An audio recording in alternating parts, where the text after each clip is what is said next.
Assalamualaikum warahmatullahi wabarakatuh. Selamat siang, salam sejahtera buat kita semua. Perkenalkan, nama saya Melia Aryani. Saya adalah seorang dosen pada Fakultas Ekonomi dan Bisnis Universitas Profesor Dr. Mustopo Beragama. Untuk pendidikan strata 1 saya mengambil gelar Sarjana Ekonomi pada Universitas Islam Indonesia Yogyakarta dengan konsentrasi akuntansi manajemen. Dan untuk pendidikan strata 2 saya pada Magister Akuntansi Universitas Pancasila Jakarta dengan konsentrasi akuntansi manajemen dan keperilakuan. Saat ini saya sedang melanjutkan kembali pendidikan tinggi saya program Doktor Ilmu Ekonomi konsentrasi akuntansi manajemen dan keperilakuan pada Universitas Pancasila Jakarta. Dan saat ini juga saya merupakan salah satu staf pada Fakultas Ekonomi dan Bisnis Universitas Profesor Dr. Mustopo Beragama. Di Fakultas Ekonomi dan Bisnis Universitas Profesor Dr. Mustopo Beragama ada 2 program studi, yaitu program studi akuntansi dan program studi manajemen. Dan saya merupakan kedua staf pengajar atau pengampu di kedua program studi tersebut. Dan saya juga dipercaya untuk menjadi ketua program studi akuntansi pada Fakultas Ekonomi dan Bisnis Universitas Profesor Dr. Mustopo Beragama sampai saat ini. Izinkan saya untuk menjelaskan apa itu ilmu akuntansi.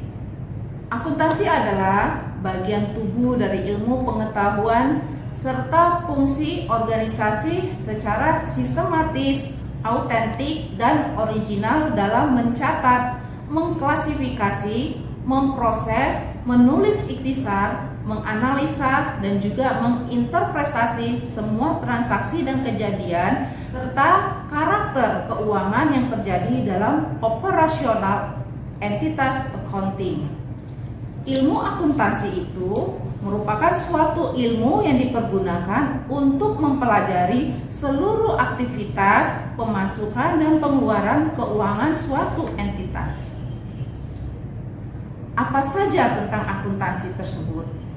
Akuntansi atau accounting adalah suatu proses mengidentifikasikan, mengukur dan melaporkan informasi ekonomi untuk memungkinkan adanya penilaian dan keputusan yang jelas dan tegas bagi mereka yang memakai informasi tersebut.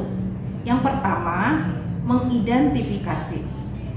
Kejadian ekonomi itu berkaitan dengan aktivitas ekonomi yang relevan dari suatu organisasi tersebut.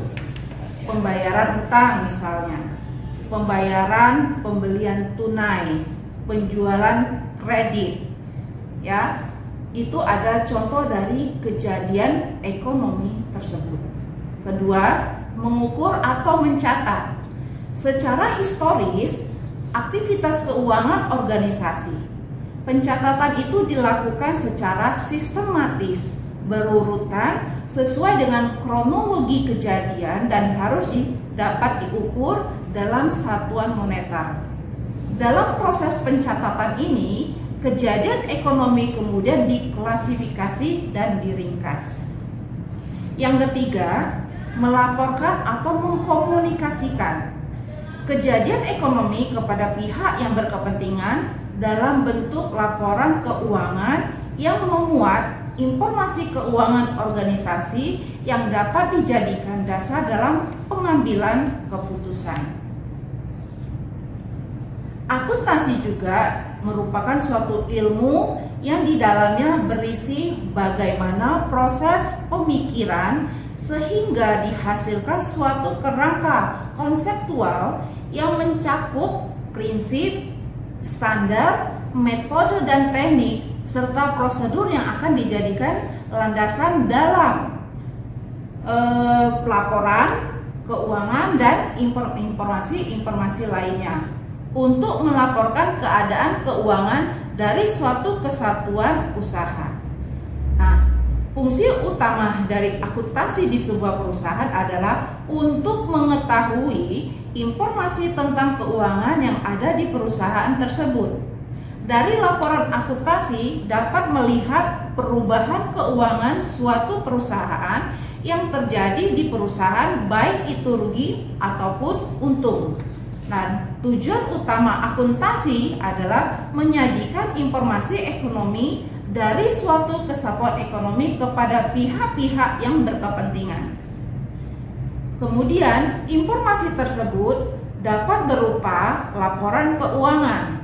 Untuk mempersiapkan laporan keuangan yang akurat agar dapat dimanfaatkan oleh pimpinan, manajer, pengambil kebijakan, dan pihak berkepentingan lainnya seperti pemegang saham, kreditur, atau pemilik. Pencatatan hari yang terlihat dalam proses ini dikenal dengan istilah pembukuan. Ya, Assalamualaikum warahmatullahi wabarakatuh. Selamat siang. Pada siang hari ini saya akan membawa perkuliahan pengantar akuntansi, yaitu tentang pengantar akuntansi dan bisnis. Tapi sebelum saya mulai, mohon teman-teman semuanya kameranya untuk di-on-kan. Oke ya, saya share screen untuk materinya. Sudah kelihatan belum? Sudah, Bu. Sudah ya? Sudah, Ibu. Oke. Sudah, Bu. Oke, kita masuk ke pengantar akuntansi dan bisnis ya. Nah, untuk mengawali apa itu akuntansi dan aktivitas bisnis apa saja yang dilaksanakan oleh akuntansi tersebut ya. Nih, sebelum kita masuk ke akuntansi, maka kita harus mengerti dulu aktivitas apa saja yang ada di akuntansi tersebut. Ya, tentunya aktivitas tersebut itu muncul dari kegiatan dari perusahaan. Tapi apa itu perusahaannya? Mari kita pahamin dulu pengertian dari perusahaan tersebut. Nah, pengertian perusahaan itu ya terdiri dari dua, yaitu secara ekonomik, yaitu merupakan perusahaan itu tersebut diartikan sebagai kegiatan memproduksi barang dan jasa. Ya, sedangkan berdasarkan kegiatan produksinya itu ada 3 jenis perusahaan. Ya, yang pertama itu adalah perusahaan jasa yang mana menghasilkan jasa dan bukan produk untuk pelanggan. Yang kedua, perusahaan dagang itu bergerak dalam bidang pembelian dan penjualan barang tanpa pengolahan lebih lanjut. Ya. Dan ketiga, perusahaan manufaktur itu bergerak dalam bidang konversi bahan baku menjadi produk jadi melalui suatu proses produksi.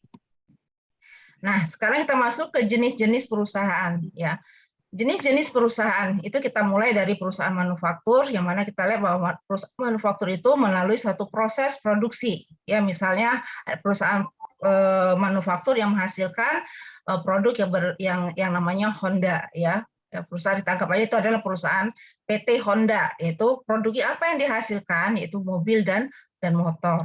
Sedangkan untuk perusahaan ya Intel itu produk yang dihasilkan itu adalah komputer. Begitu juga dengan Boeing itu menghasilkan pesawat terbang, kemudian Nike ya sepatu dan pakaian olahraga, kemudian PT Coca-Cola itu produknya adalah minuman, kemudian Sony itu adalah barang elektronik.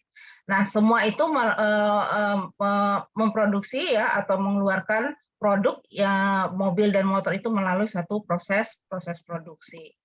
Nah, sedangkan perusahaan dagang ya, perusahaan dagang itu adalah perusahaan yang menghasilkan suatu barang ya, bentuk barang. Misalnya kita lihat adalah perusahaan Carrefour ya, perusahaan Carrefour itu dia memproduksi apa produk yang dikeluarkan itu adalah barang-barang kebutuhan sehari-hari. Kemudian Kid Station itu produk mainan anak-anak biasanya ya. Kemudian kalian tahu juga yang namanya Electronic City, itu adalah barang-barang elektronik yang diperjualbelikan. Sedangkan Land Ends itu pakaian, dan Amazon.com itu yang kita ketahui itulah dia menjual produk yang ya, biasanya itu adalah buku, CD dan produk-produk lainnya melalui internet. Nah, sekarang kita masuk ke perusahaan jasa ya. Perusahaan jasa itu adalah perusahaan Disney, itu ada perusahaan hiburan, dia memberikan satu hiburan ya, begitu juga Garuda dia memberikan suatu transportasi, Marriott Hotel itu ada penyimpanan tempat menginap, kemudian Citibank, keuangan dan perbankan. Kemudian Telkomsel itu adalah telekomunikasi, ya, jasa telekomunikasi. Kita masuk ke jenis-jenis organisasi perusahaan. Nah, yang tadi ya kita masuk ke jenis-jenis perusahaan. Nah, sekarang kita masuk ke jenis organisasi perusahaannya. Ya, kalau jenis organisasi perusahaan itu ada perusahaan yang dimiliki perorangan, ada perusahaan persekutuan, kemudian korporasi atau perseroan terbatas. Ya. Nah, kita lihat di sini. Untuk perusahaan perseorangan itu biasanya dimiliki oleh perorangan, satu orang ya. Nah, apa keunggulannya? Ya, keunggulannya adalah kemudahan pengaturan, kemudian adanya biaya pengelolaan yang rendah. Sedangkan kelemahannya sumber daya keuangannya yang terbatas, dan kewajibannya juga tidak terbatas. Kemudian kita masuk ke persekutuan. Nah, persekutuan itu dimiliki oleh dua atau lebih dari individu. Nah, keunggulannya hampir sama ya, keunggulannya itu sumber daya keuangannya itu lebih besar ya dibandingkan dengan perusahaan perseorangan, ada tambahan keahlian manajemen. Nah, kewajibannya sama tadi ya, kewajibannya adalah kelemahannya itu adalah kewajibannya yang tidak terbatas. Oke, sedangkan yang korporasi itu dibentuk berdasarkan peraturan pemerintah sebagai badan hukum yang terpisah. Jadi dia terpisah dari kegiatan pribadi dengan kegiatan usaha. Nah, keunggulannya apa itu? Ada kemampuannya untuk mendapatkan sumber daya dalam jumlah besar melalui penerbitan saham. Nah, sedangkan kelemahannya adanya pengenaan pajak ganda. Jadi selain ada pajak yang dikenakan untuk pajak penghasilan, ya mereka juga dikenakan oleh pajak ganda atas dividen. Oke, sampai sini ada yang tanyakan nggak? Enggak sih Bu, nggak ada. Oke, kalau tidak saya lanjutkan ya. Jadi kita sudah masuk ke jenis-jenis perusahaan, kemudian jenis-jenis organisasi dari perusahaan, kemudian langkah selanjutnya yang kita harus ketahui dari kegiatan perusahaan tersebut adalah strategi bisnis yang dilakukan. Nah, apa itu strategi bisnis ya? Nah, strategi bisnis itu adalah serangkaian rencana dan tindakan terintegrasi yang didesain bagi perusahaan sebagai sarana untuk memperoleh keuntungan melebihi pesaingnya sekaligus untuk memaksimalkan laba yang terdiri dari yaitu strategi biaya rendah dan strategi diferensiasi. Ya, kenapa kita harus mengetahui dulu dari apa jenis-jenis perusahaan, kemudian jenis-jenis organisasi perusahaan, kemudian strategi apa yang harus dia gunakan ya. Itu perlu kita ketahui untuk apa nantinya ya, untuk kita lakukan perhitungan dalam akuntansinya ya. Nah, strategi bisnis itu yang pertama adalah strategi biaya rendah dan strategi diferensiasi. Apa itu yang disebut dengan strategi biaya rendah? Ya, misalnya strategi biaya rendah itu kalau berdasarkan dari strategi biaya rendah itu adalah suatu perusahaan tersebut itu mendesain dan menghasilkan produk atau jasa dengan kualitas yang diterima konsumen pada biaya yang lebih rendah dibandingin dengan para pesaingnya. Nah, kita ambil contoh misalnya perusahaan maskapai penerbangan itu Lion Air, kemudian air mineral atau bisa sekarang ada Le Mineral, ada Aqua, yang dulu itu ada air mineral yang namanya Fit. Ya, nah Lion Air itu dia menggunakan strategi strategi bisnisnya itu dengan strategi biaya rendah. Ya, kalau dibandingkan dengan Garuda, biayanya itu lebih rendah ya dibandingkan dengan maskapai yang lainnya. Ya, karena mungkin dia melihat pangsa pasar yang saat ini orang-orang itu lebih tidak memikirkan yang kenyamanan, tapi rata-rata hanya memikirkan bagaimana caranya cepat sampai. Ya, Lion Air dengan maskapai yang lainnya misalnya pergi ke Jogja pada jam 8 sama-sama jamnya, nyampainya juga akan sama. Ya. Nah, tapi kalau kita naik Garuda, ya naik Garuda kan lebih mahal dibandingkan Lion Air, tapi nyampainya sama. Tapi kalau kita bandingkan dengan apa namanya, dengan fasilitasnya atau kenyamanannya atau kenyamanan, kemudian keamanannya, mungkin itu lebih lebih lebih lebih mahal ya dibandingkan dari Lion Air. Kemudian strategi diferensiasi. Nah, berdasarkan strategi diferensiasi ini, itu biasanya sebuah perusahaan itu mendesain, ya, kemudian menghasilkan produk atau jasa yang dimiliki itu memiliki kekhususan atau karakteristik yang unik sedemikian rupa sehingga konsumen itu bersedia membayar harga yang lebih tinggi dibandingkan harga umumnya. Misalnya kita ketahui desain Bian atau Electrolux ya, atau perusahaan Electrolux yang menghasilkan bermacam-macam produk, yaitu misalnya produk untuk mencuci pakaian, kemudian mesin cuci ya, mesin cuci. Nah, mungkin kalau kita lihat dengan desain Bian, itu dia mempunyai keunikan, mempunyai ciri khas dibandingkan dengan desainer-desainer yang terdahulu, ya, desainer yang lain. Ya mungkin si desain Bian itu dia lebih memfokuskan, lebih mempunyai karakteristik yang unik terhadap desainnya, yaitu dengan banyaknya kalau kita lihat itu banyaknya istilahnya itu mutik-mutiknya ya, kali banyak permata-permata yang ada di desainnya ya. Kemudian kalau Electrolux itu kita lihat bahwa desainnya tuh kelihatannya kan lebih cantik, lebih elegan dibandingkan yang lain, ya.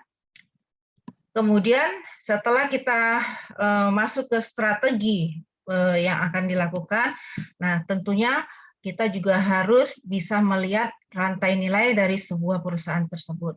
Nah, apa itu rantai nilai? Ya, rantai nilai adalah cara yang dilakukan perusahaan untuk memberi nilai tambah bagi pelanggannya melalui pemrosesan input menjadi produk atau jasa. Ya, supaya pelanggan kita itu kita jaga jangan sampai lari dari kita. Ya, nah, bagaimana caranya? Yaitu inputnya ya harus kita perhatikan inputnya bagaimana, kemudian bagaimana proses bisnisnya, produk atau jasanya, kemudian muncullah itu nilai pelanggan. Ya, jadi rantai nilai itu adalah cara yang dilakukan perusahaan untuk memberi nilai tambah bagi pelanggannya melalui pemrosesan input menjadi produk atau jasa. Dari kegiatan pengenalan dari jenis-jenis perusahaan, kemudian jenis-jenis organisasi perusahaan, dan kita juga mengetahui dari strategi apa yang digunakan oleh perusahaan tersebut, ya, dan rantai nilai yang mereka ciptakan. Tentunya semua itu akan digunakan oleh pihak-pihak yang berkepentingan dalam perusahaan tersebut. Nah, pihak-pihak yang berkepentingan itu apa saja ya? Ya, nanti tapi sebelum kita masuk ke sana, kita lihat dulu pihak-pihak yang berkepentingan itu terhadap perusahaan adalah perorangan atau entitas. Yang mempunyai kepentingan apa? Yang mempunyai kepentingan dalam menentukan kinerja perusahaan tersebut. Nah, kita lihat di sini ya. Ya, tentunya untuk kita sampai ke pihak-pihak berkepentingan, ya kita lihat dulu kita harus membuat satu proses penyediaan informasi. Kita harus menyediakan informasi kepada pihak yang berkepentingan tersebut, yang terdiri dari pihak internal maupun eksternal, yaitu terdiri dari pemilik, manajer, karyawan. Sedangkan eksternal itu adalah pelanggan, kreditur, dan pemerintah. Nah, bagaimana langkah-langkahnya? Ya, langkah-langkahnya yang pertama itu kita mengidentifikasikan pihak-pihak yang berkepentingan tersebut. Nah, tadi setelah kita mengidentifikasi, ada dua, yaitu ada pihak internal dan eksternal. Ya, nah setelah kita ketahui pihak-pihak yang berkepentingan tersebut, kita menilai kebutuhan informasi dari pihak-pihak yang berkepentingan tersebut. Selanjutnya kita mendesain. Ya, kita mendesain sistem informasi akuntansi untuk memenuhi kebutuhan pihak-pihak yang berkepentingan tersebut. Yang keempat, setelah mendesain, kita mencatat data ekonomi yang berkaitan dengan aktivitas dan peristiwa bisnis tersebut. Nah, dari mendesain ya, dari yang pertama tadi ya, dari langkah yang pertama mengidentifikasi, kemudian kita menilai kebutuhan informasinya, kemudian langkah selanjutnya itu kita mendesain dan kita mencatat dan kita masukkan ke dalam apa yang namanya sistem informasi akuntansi. Nah, sistem informasi akuntansi, kemudian setelah kita mencatatnya, ya kita masukkan ke dalam sistem informasi akuntansi. Belum ada Ibu. Belum ada Bu. Oke, saya lanjut. Kita masuk ke pengaruh transaksi keuangan terhadap laporan keuangan. Nah, ya jadi setelah kita sampai ke ke titik tadi di sini, kita sudah bisa menentukan profesi akuntansi apa kita yang akan kita jalankan, apakah nanti kalian akan menjadi akuntan swasta atau akuntan publik ya, akuntan publik atau akuntan pendidik. Nah, tapi kita juga harus tahu ya dari transaksi-transaksi yang nanti yang muncul dalam kegiatan aktivitas perusahaan yang kalian hadapi nanti ya, kalian juga harus tahu pengaruh dari transaksi keuangan tersebut di dalam laporan keuangan ya. Kekayaannya itu akan berkurang, modalnya juga akan berkurang. Kemudian transaksi yang bersifat menambah kewajiban akan berdampak pada penambahan kekayaan yang besarnya sama dengan penambahan kewajiban tersebut. Kira-kira apa itu transaksinya, pengaruh transaksi keuangannya? Jadi menambah kewajiban tapi akan menambah kekayaan. Kekayaan itu bisa berupa apa? Ya aset tadi. Itu kira-kira apa ya? Kira-kira apa tuh? Menambah kewajiban tapi akan menambah kekayaan.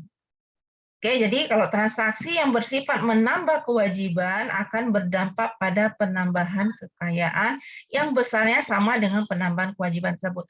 Jadi gini logikanya, akuntansi itu sebenarnya ya tidak bisa dihafal, tapi kegiatan akuntansi itu adalah kegiatan logika kita. Ya, kira-kira apa? Membeli peralatan secara tunai. Berarti apa? Kas kita berkurang, kekayaannya bertambah. Ya kan? Jadi tidak dia hanya yang satu bertambah, yang ini satu bertambah, ini berkurang, tapi tidak merubah nilai aktivanya secara keseluruhan.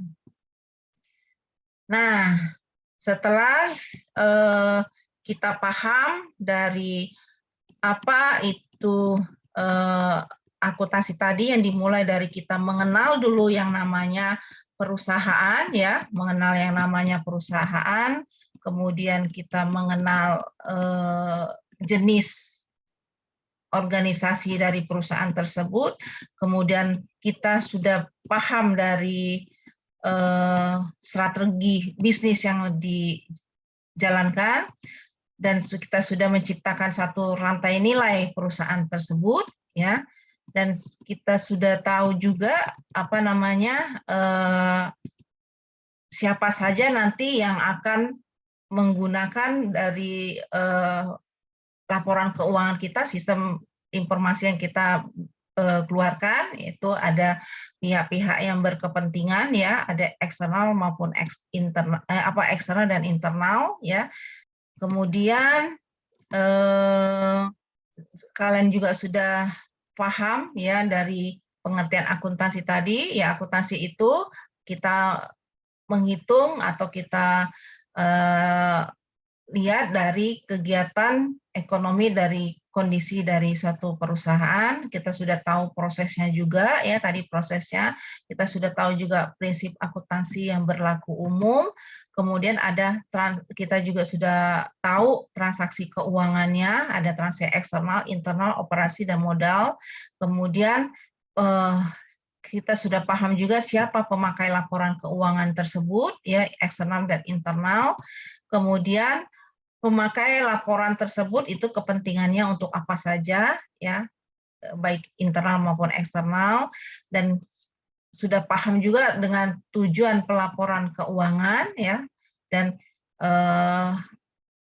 etika bisnis yang harus dipegang oleh seorang akuntansi ya, seorang akuntan ya. Nah, di dalam pengerjaan dalam akuntansi itu tentunya seorang akuntansi itu pada saat mendapatkan bukti-bukti dari kegiatan transaksi bisnis, maka dia juga harus paham kira-kira transaksi ini pengaruhnya kemana saja, ke aset mana, ke misalnya ke modal mana, kewajibannya kemana. Ya tadi ya ada pengaruh transaksi keuangan terhadap laporan keuangan.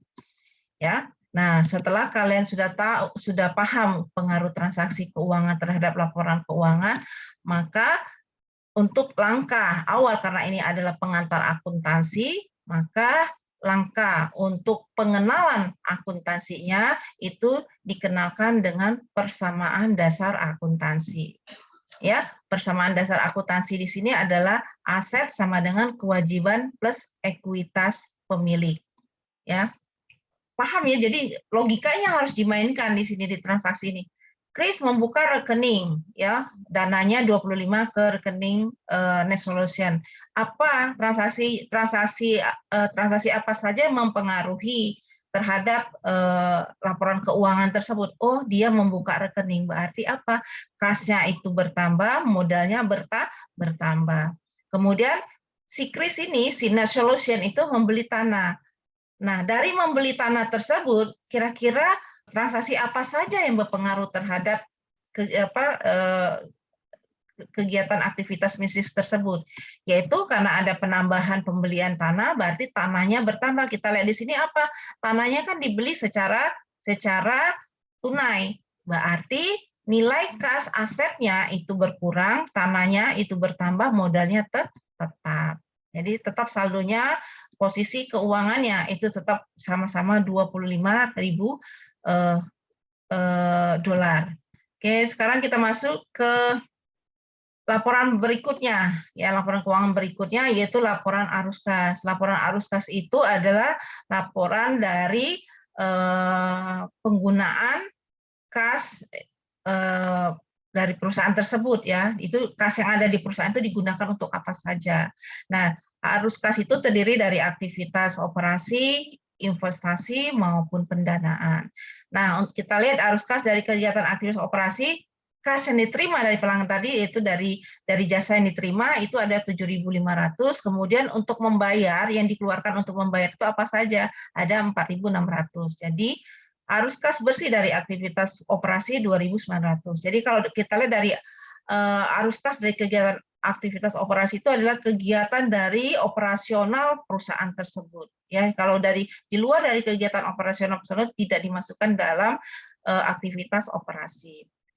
Nah, setelah kita membuat laporan keuangan yang akan kita berikan akan digunakan oleh pihak-pihak yang berkepentingan tadi, baik internal maupun eksternal, tentunya juga kita akan langkah selanjutnya ya dari proses kegiatan akuntansi tadi adalah kita akan menganalisis atau menginterpretasi ke laporan keuangan tersebut, yaitu rasio kewajiban. Nah ya, kita lihat rasio kewajiban terhadap ekuitas pemilik itu memungkinkan pemilik perusahaan seperti Chris itu untuk menganalisis kemampuan perusahaan itu bisa bertahan nggak dalam kondisi bisnis yang buruk, yaitu kita lihat dari rasio kewajiban terhadap ekuitasnya. Berapa total kewajibannya si Chris, berapa total ekuitas si Chris atau modal ekuitas bagi pemegang saham. Kalau kita lihat dari sini rasio kewajibannya, yaitu total kewajibannya kan 400, sedangkan total ekuitas si pemiliknya 26.000. Jadi kita lihat, kalau lihat dari perbandingan di sini, maka si Chris itu dengan hutang sebesar $400 dan modalnya masih 26, berarti dia masih mampu untuk membayar kewajiban jangka pendeknya. Jadi nilai rasionya itu masih 0,1. Ya, jadi si Chris itu untuk membayar ya masih liquid, masih solvensi, dia masih punya kemampuan untuk membayar utang jangka pendeknya. Oke, sampai sini ada yang ditanyakan nggak? Oke.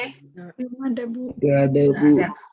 Oke, kalau nggak ada yang ditanyakan untuk materi kita siang hari ini, saya cukupkan sampai di sini ya. Dan nanti untuk PR nanti saya akan sampaikan secara dengan ketua kelas aja ya, saya ketua kelas saya kirim melalui WA nanti. Oke, kalau tidak ada yang ditanyakan, perkuliahan kita siang hari ini saya akhiri. Assalamualaikum warahmatullahi wabarakatuh. Waalaikumsalam warahmatullahi wabarakatuh. Waalaikumsalam Terima kasih, warahmatullahi Bu. wabarakatuh. Terima kasih, Bu. Terima kasih, Bu. Ya, sama-sama.